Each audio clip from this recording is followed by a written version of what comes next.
কি আপনার কাছে? বাদাম বাদাম বাদাম। বাদাম বিক্রি করেন না? আচ্ছা আপনাকে একটা, আপনি তো বাদাম বিক্রি করেন, আমি যদি আপনাকে কিছু দিই তাহলে নেবেন? হ্যাঁ আমি আপনাকে যদি কিছু দিই তাহলে নেবেন? আমি টাকা নেবো, আমি রুজি রাখবো না। হ্যাঁ আমি রুজি রাখবো না, আপনার থেকে দাম নেবো। না, তারপরেও আপনাকে আমি কিছু দিলাম, একটা না। গিফট দিলাম, হ্যাঁ যদি গিফট দিই? না না, আমি রুজি রাখবো, আপনি কি করবেন? আমার তো আত্মা আছে, আমি আপনাকে রুজি রাখবো না।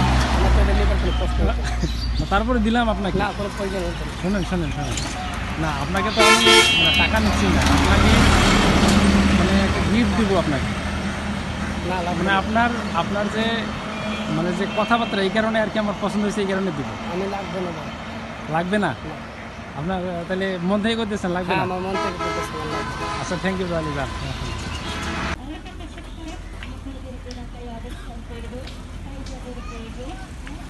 ভাই দাঁড়ান দাঁড়ান,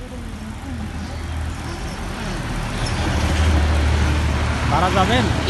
হ্যাঁ যাবেন? ওই যে আপনার কি বলে, বিয়ে বাড়ি মোড় আছে না, মানে যাও কত? 20 টাকা। 20 টাকা? তো এর থেকে 20 টাকা নেবেন? দিবেন ক টাকা দিবেন? হ্যাঁ দিবেন ক টাকা দিবেন? আচ্ছা আচ্ছা আচ্ছা, মনে করেন যে আমি না গেলাম, আমাকে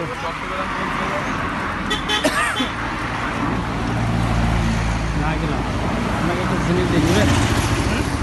আপনাকে একটা জিনিস দিয়ে নেবেন? কি জিনিস? একটা গিফট দিলাম আপনাকে। সম্ভব নয়, হ্যাঁ। এমনিতে মানুষের কাছে জিনিসগুলো সম্ভব কম।